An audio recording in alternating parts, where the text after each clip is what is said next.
Switch বোর্ডের মধ্যে আপনারা কখনো টিপের ব্যবহার করেছেন? কেন আমরা সুইচ বোর্ডের মধ্যে টিপের ব্যবহার করব? যাতে আমাদের ইলেকট্রিক খরচাটা কম হয়।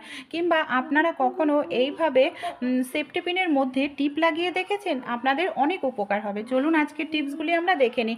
আমরা প্রত্যেকেই গ্যাসে রান্না করে থাকি। যখন আমাদের গ্যাসের সিলিন্ডার শেষ হয়ে যায় তখন আমাদের আবার নতুন করে গ্যাসের সিলিন্ডার লাগাতে লাগে। কিন্তু সমস্যাটা কি হয়, নতুন গ্যাসের সিলিন্ডারের ক্যাপ খুলতে অনেকেরই না অনেকটাই কষ্টকর হয়ে পড়ে। বিশেষ করে বয়স্করা যদি কেউ থাকে তাদের জন্য এই ক্যাপের দড়ি ধরে টানো, শক্তি প্রেশারের প্রয়োজন পড়ে। তাই কোনো রকম শক্তি প্রেশারের প্রয়োজন পড়বে না। আমাদের হাতের কাছে যে খুন্তি থাকে, একটি খুন্তি নিয়ে নিন। খুন্তির সাহায্যে খুলে ফেলতে পারবেন। খুন্তির যে হ্যান্ডেলটা আছে, এই দেখুন গ্যাসের সিলিন্ডারের যে ক্যাপটা আছে, ক্যাপের মধ্যে ঢুকিয়ে দিলেই দেখবেন যে আংটাটা আছে না, আংটাটা ঢেলা হয়ে যাবে। তারপর আপনারা আলতো করে এভাবে ওপর থেকে টান দেবেন। দড়ি ধরে টানার প্রয়োজন পড়বে না। ওপর থেকে হালকা করে একটু টান দিলেই খুব সহজেই আপনারা গ্যাসের সিলিন্ডারের ক্যাপটি কিন্তু খুলে ফেলতে পারবেন। কোনো রকম এখানে আপনাদের শক্তি কিংবা প্রেশারের কোনো কিছুর প্রয়োজন পড়বে না। কাজটি আপনাদের খুব সহজ হয়ে যাবে। ছোট্ট টিপস, ভালো লাগলে অবশ্যই কিন্তু আপনারাও ট্রাই করে দেখবেন। আশা করছি আপনারাও উপকার পাবেন। আমাদের বাড়িতে অনেক সময় ছোট বাচ্চা থাকে, আর ছোট বাচ্চাদের দেখা যায় আমরা কলা খাওয়াই, কিন্তু কি হয় সমস্যা, দেখা যায় আমাদের হয়তো ম্যাশার থাকে না। তখন আমরা কি করি, এই যে কলাটাকে নিই আর কলাটাকে নিয়ে হাত দিয়ে দেখা যায় চটকে খাওয়াই। কলাটাকে হাত দিয়ে চটকে খাওয়ালে কিন্তু কলার মধ্যে দানা দানা ভাব থেকে যায়। আর কি হয়, হাতের মধ্যে আমাদের নখে হাতে নানা নোংরা থাকে, বাচ্চারা অনেক সময় খেতে চায় না। তাই একটি ছোট্ট কাজ করবেন, হাত লাগাতে লাগবে না কলার মধ্যে। আপনারা নিয়ে নিন একটি কাঁটা চামচ। এইভাবে কাঁটা চামচের সাহায্যে দেখুন অল্প অল্প করে কলাটাকে পিস করে নিন। তারপর কাঁটা চামচ দিয়েই কলাটাকে আপনারা খুব সুন্দরভাবে ম্যাশ করে নিতে পারবেন। আর এইভাবে যদি আপনারা কলাটাকে ম্যাশ করেন তাহলে দেখবেন কলার মধ্যে কোনো রকম টুকরো থাকবে না। ছোট বাচ্চারাও সহজেই খেয়ে নেবে কলাটা, আর আপনাদের কলাতে হাত লাগানোরও প্রয়োজন পড়বে না। দেখুন কত সুন্দরভাবে আমি ম্যাশ করেছি এখানে, কোনো রকম ম্যাশার ছাড়াই। তাই ভালো লাগলে এই ছোট্ট টিপসটি অবশ্যই আপনারাও ট্রাই করে দেখবেন। সুচ সুতো আমরা কম বেশি প্রত্যেকেই ব্যবহার করি, প্রত্যেকের বাড়িতেই রেখে থাকি। কিন্তু অনেক সময় কি হয় জানেন, এই যে আমরা সুতোগুলো যদি এইভাবে একসঙ্গে রাখি না, জড়িয়ে পেঁচিয়ে যায়, এমনকি আমাদের সুতোগুলো নষ্ট হয়ে যায়। এইভাবে জড়িয়ে পেঁচিয়ে রাখলে দেখা যায় একটা সময় পর আমাদের সুতোগুলো নষ্ট হয়ে জড়িয়ে পেঁচিয়ে যাচ্ছে, এমনকি বেশ কিছুটা সুতো আমাদের ছিঁড়ে ফেলতে লাগে। যতই আমরা গুছিয়ে রাখি না কেন, সেই কিছুদিন পর কিন্তু আবার জড়িয়ে পেঁচিয়ে সেই একাকার কাণ্ড হয়ে যায়। তাই আপনারা এই ছোট্ট টিপসটি ফলো করতে পারেন। এতে আপনাদের দেখবেন সুতো ভালো থাকবে, জড়িয়ে পেঁচিয়ে যাবে না। সুতোর মাথাও আপনারা সেকেন্ডেই খুঁজে পাবেন। অনেক সময় আমরা সুতোর মাথা দেখা যায় খুঁজে পেতে অসুবিধা হয়, অনেকটা সময় লেগে যায়। সুতোর মাথা খুঁজে পেতেও সময় লাগবে না। এখানে আমি নিয়ে নিচ্ছি দেখুন সেলুটেপ। আমাদের প্রত্যেকের বাড়িতেই কিন্তু এই ধরনের সেলুটেপ থাকে। আপনারা সেলুটেপ নিয়ে নিন। তারপর কি করবেন, সুতোর মাথাতে এইভাবে সেলুটেপটা লাগিয়ে দিন। এতে দুটো উপকার হবে, সুতো দেখবেন আপনাদের জড়িয়ে পেঁচিয়ে যাবে না। আর একটা যে উপকার হবে, সুতোর যে মাথা আছে সেই মাথাটা আপনারা এক চান্সেই কিন্তু খুঁজে পাবেন। সবগুলো সুতোর মধ্যে আমি এইভাবে দেখুন সামান্য সামান্য করে সেলুটেপ লাগিয়ে নিচ্ছি।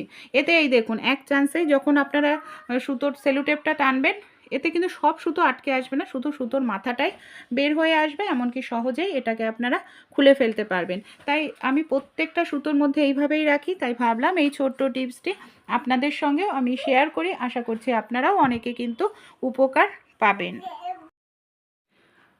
আমরা যে এই ধরনের চার্জার প্রত্যেকেই ব্যবহার করে থাকি ফোন চার্জ দেওয়ার সময়, অনেক সময় কী হয়, এই যে চার্জারের তারটা থাকে না, এই তারের এই যে মাথার দিকটা না এইভাবে দেখা যায় ছিঁড়ে যায়, এমনকি চার্জারটা ধীরে ধীরে নষ্ট হয়ে যেতে থাকে।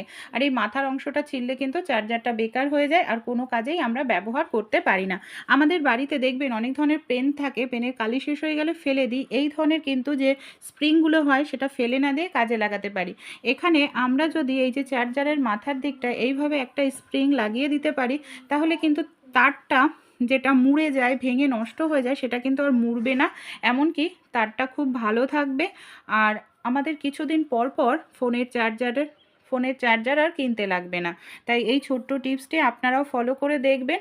আশা করছি আপনাদেরও কিন্তু কাজে আসবে। নতুন আলুর খোসা ছাড়াতে আমাদের অনেক সময় অনেকেরই খুবই সমস্যা হয়, বিশেষ করে এই যে ছোট ছোট আলুগুলো হয় না, আমরা অনেকে আলুর দম খেতে নানা রকম মানে রেসিপিতে ব্যবহার করতে পছন্দ করি, কিন্তু এই আলুর খোসা ছাড়াতে আমাদের অনেকটা সময় লাগে বলে বাড়িতে আনি না। তাই সেকেন্ডের মধ্যেই আপনারা 5-6 কিলো আলুর খোসা ছাড়িয়ে নিতে পারবেন। তারই একটি অসাধারণ টেকনিক আপনাদের সঙ্গে আমি শেয়ার করব।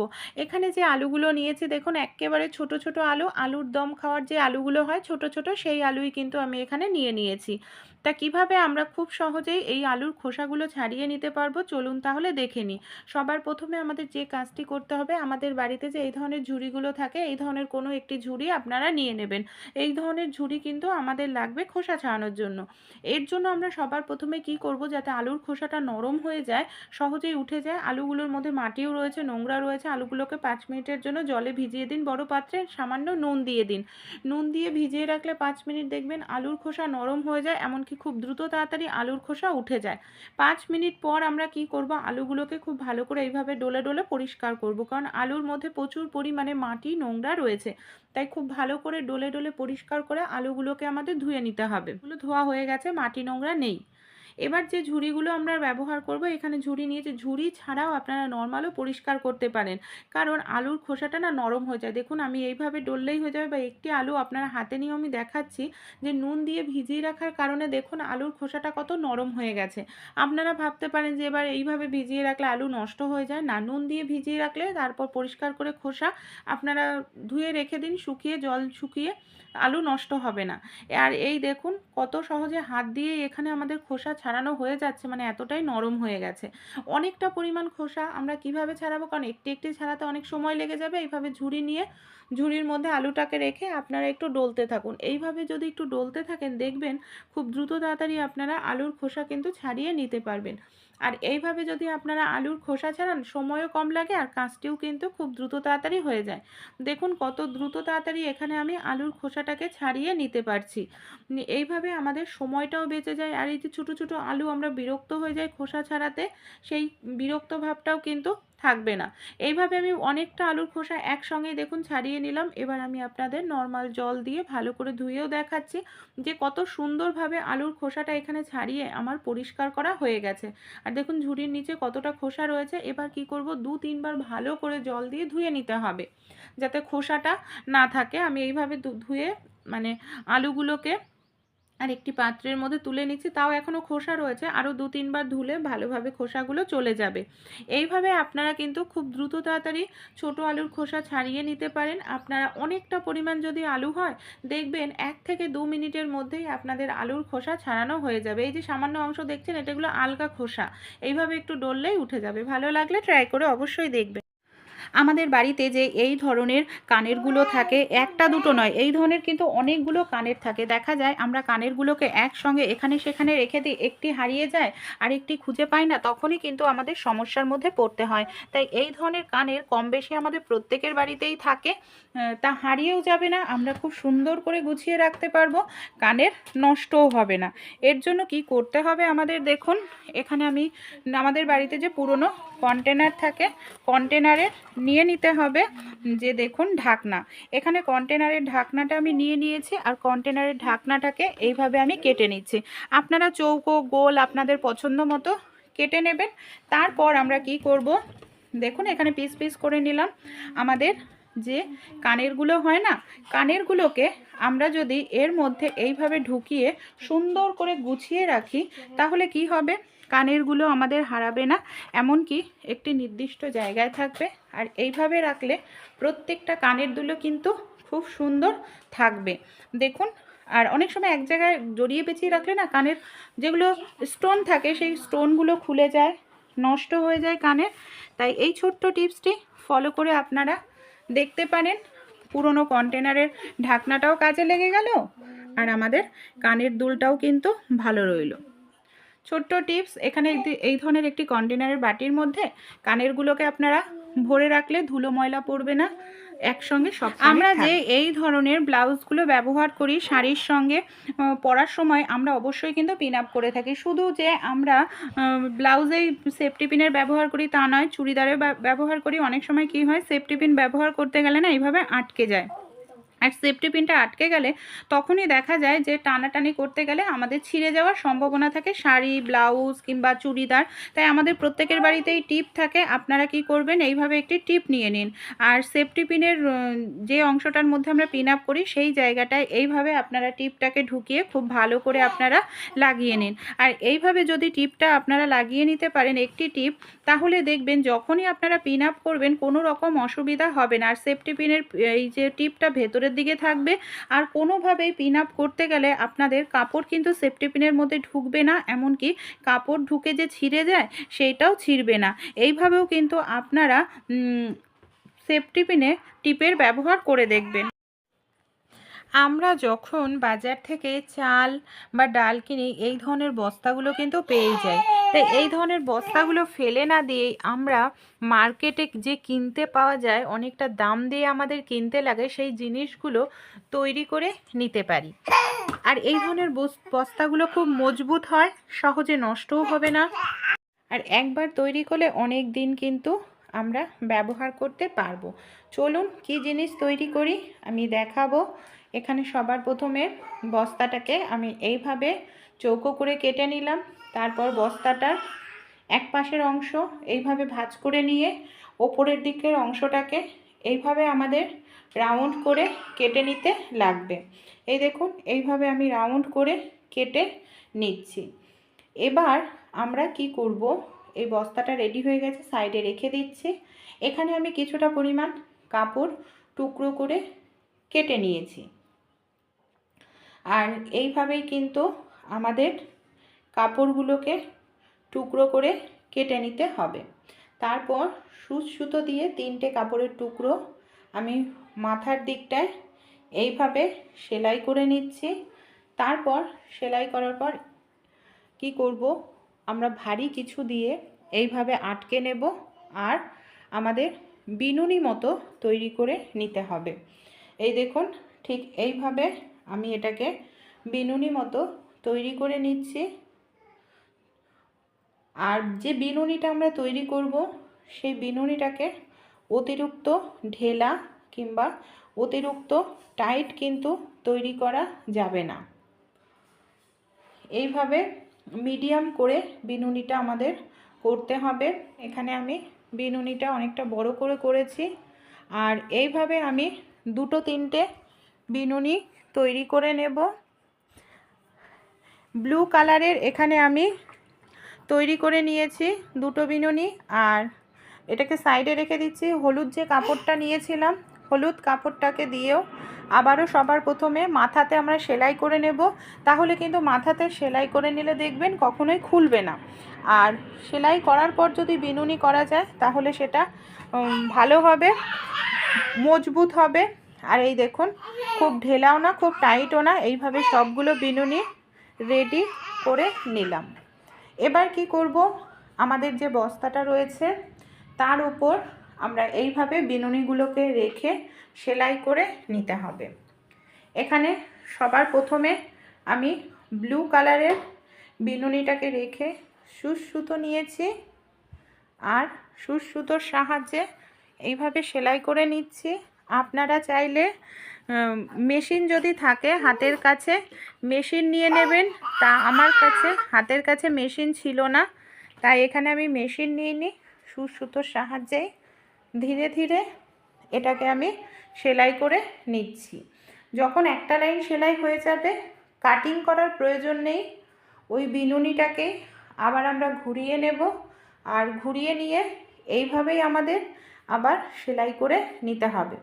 আর একটু ছোট ছোট ফোড় দেব, তাহলে বোঝা যাবে না, আর ছোট ছোট ফোড় দিলে কিন্তু দেখাও যাবে না। দেখুন, এখানে আমি 3টে লাইন ব্লু কালার দিয়েছি। এবার আমি হলুদ কালার নিয়ে নিয়েছি, আর হলুদ কালারটাকেও একইভাবে আমাদের সেলাই করে নিতে হবে। ছোট ছোট ফোড় দিয়ে এখানে আমি সেলাই করে নিচ্ছি, তাহলে এটা আমার খুলবে না। হলুদ কালারটা পুরো কমপ্লিট হয়ে গেছে। আবারও হলুদ 3টে, ব্লু 3টে, এইভাবে লাইনগুলো দিতে হবে। বস্তাটা ব্যবহার করেছি সেটা কিন্তু বোঝা যাবে না, তাই একেবারে গা ঘেঁষে সেলাইটা আমাদের করতে হবে। তাহলে বোঝাও যাবে না, আর জিনিসটাও আমাদের খুব সুন্দর তৈরি হবে। এইভাবেই আমরা পুরোটা বস্তার অংশই সেলাই করে রেডি করে নেব। এই দেখুন এখানে আমার পুরোটা সেলাই করা হয়ে গেছে। এবার এই যে বস্তাগুলোকে সাইড থেকে যেটা বোঝা যাচ্ছে সেটাকে কি করব, আমরা সুতোর সাহায্যে বস্তাটাকে এইভাবে মুড়িয়ে নেব, আর মুড়িয়ে নিয়ে আমাদের সুতো দিয়ে আবারও একটু সেলাই করে নিতে হবে, তাহলে বস্তাটা বোঝা যাবে না, সুন্দরভাবেও জিনিসটা তৈরি হবে। এই সাইডের অংশগুলোকে আমি এইভাবে মুড়িয়ে নিয়ে সেলাই করে নিলাম। আর এবার কি করব, দেখুন সাইডের যে কাপড়গুলো রয়েছে আমাদের, সেই কাপড়গুলোকে আমাদের এই কাঁচির সাহায্যে এইভাবে কেটে দিতে লাগবে। এবার আমরা এইভাবে বস্তার নিচের অংশটাকে কিছুটা মোড়াবো, তারপর এটাকে এইভাবে ভাঁজ করে দেখিয়ে নিলাম, আর সাইডের যে অংশগুলো রয়েছে সেটাকে আমি সুতোর সাহায্যেই সেলাই করছি। আমার কাছে হাতের মেশিন নেই, তাই এইভাবে সুতোর সাহায্যে ছোট ছোট করে 2-3 বার যদি সেলাই দেওয়া হয় তাহলে কিন্তু খুব মজবুত সেলাই হবে, আর সহজে সেলাইটাও খুলবে না, অনেক দিন কিন্তু জিনিসটা আমরা ব্যবহার করতে পারবো। এইভাবে দেখুন সাইডের অংশটা আমি সুন্দরভাবে সেলাই করে রেডি করে নিয়েছি। দুটোই আমার রেডি হয়ে গেছে। আমি এবার সোজা করে নিচ্ছি যে কত সুন্দর পার্স আমরা ব্যাগ তৈরি করে নিতে পারি। আপনারা যদি চান বড় ব্যাগ তৈরি করবেন, বড় ব্যাগও কিন্তু তৈরি হয়ে যাবে, বড় মতো করে কেটে নেবেন, তাহলে এইভাবে বড় ব্যাগ তৈরি হয়ে যাবে। এবার আমরা কি করব, এই যে আপনারা চাইলে বড় বোতাম ব্যবহার করতে পারেন আটকানোর জন্য।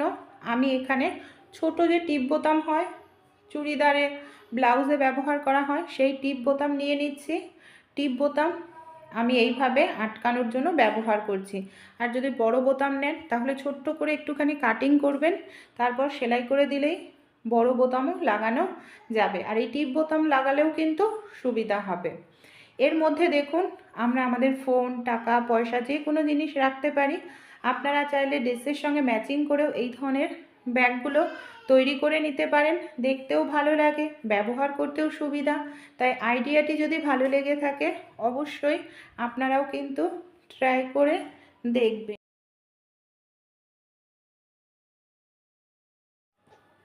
আমরা মহিলারা এই ধরনের যে কানের দুলগুলো ব্যবহার করে থাকি, অনেক সময় কি হয়, এই ধরনের যে কানের দুলগুলো হয় না, খুব ভারী হয়। আর এই ধরনের সিটি গোল্ডের কানের দুলগুলো খুব ভারী হওয়ার কারণে আমরা কানে যখন পরি কান ব্যথা করে, অনেকের কানে দেখবেন শ্যুট করে না সিটি গোল্ড বা ইমিটেশনের জিনিস, কান দিয়ে পুঁজ বেরায়, রক্ত বেরায়, ইনফেকশন হয়ে যায়। তাই আমাদের প্রত্যেকের বাড়িতেই রসুন থাকে। রসুন কিন্তু যে কোনো ইনফেকশন দূর করতে ভীষণ সাহায্য করে। আপনারা 1 কোয়া রসুন নিয়ে নিন। রসুনটাকে কি করবেন, এইভাবে কানের দুলের যে গুজির অংশটা আছে সেই জায়গাটায় আপনারা রসুনটাকে এইভাবে লাগিয়ে 5 মিনিটের জন্য রেখে দিন। 5 মিনিট রাখলেই হবে, তার বেশি রাখার প্রয়োজন নেই। 5 মিনিট পর আপনারা কি করবেন, রসুনটাকে খুলে নিন। রসুনটাকে খুলে ফেললেই দেখবেন আপনাদের কানের দুল পড়ে যে ব্যথা করছিল, ইনফেকশন হচ্ছিল, সেটা সমস্যা কমে যাবে, এমনকি ব্যথা ইনফেকশন আর করবে না। ভালো লাগলে টিপসটি ট্রাই করে দেখবেন। টিপের ব্যবহার করেছেন, কেন আমরা সুইচ বোর্ডের মধ্যে টিপের ব্যবহার করব, আমাদের ইলেকট্রিক খরচাটাও কম হবে। চলুন দেখে নিই। আমাদের যাদের বাড়িতে ছোট বাচ্চা থাকে, দেখা যায় যে সুইচ বোর্ড হয় না, সুইচ বোর্ডে যে ফ্ল্যাগের মধ্যে অনেক সময় বাচ্চারা অন করে আঙুল ঢুকিয়ে দেয়, এমনকি বড় সড়ো দুর্ঘটনা ঘটে যেতে পারে। আর এইভাবে বন্ধুরা অনেক সময় আঙুল ঢোকালেই কিন্তু সমস্যাটা বেঁধে যায়। তাই এরকম টিপ নিয়ে নেবেন। আমাদের মহিলারা যে টিপগুলো ব্যবহার করি সেই টিপ এইভাবে আপনারা সুইচ বোর্ডের যে ফ্ল্যাগ আছে, ফ্ল্যাগের মধ্যে টিপগুলো এইভাবে লাগিয়ে দিন ছিদ্রের মধ্যে। এতে কি হবে, বাচ্চারা সুইচ অন করলেও কিন্তু ভেতরটায় আঙুল ঢোকাতে পারবে না, এর ফলে বড় সড়ো দুর্ঘটনাও আপনাদের ঘটবে না। কারণ একটা দুর্ঘটনা ঘটে গেলে তখন কিন্তু আমাদের আর অনেক সময় করার কিছুই থাকে না। তাই আগে থেকেই কিছু সাবধানতা অবলম্বন করলে এরকম সমস্যা আর হয় না। কিভাবে আমরা ইলেকট্রিক খরচাটা নিজেরাই কমিয়ে ফেলতে পারি, দেখুন আমরা কি ভুলগুলো করি। অনেক সময় ফোন চার্জ হয়ে যায়, ফোনটা খুলে নিই, কিন্তু আমরা যে আমাদের বাড়িতে ফোনের চার্জারের সুইচটা থাকে সেটাকে অন রেখে দিই। সুইচ অন রাখলে সবসময় কিন্তু ইলেকট্রিকটা পৌঁছাতে থাকে। তাই যখনই যে কাজ হয়ে যাবে সুইচ অফ করে রাখবেন, এতে কিছুটা হলেও দেখবেন ইলেকট্রিক খরচা কম হবে।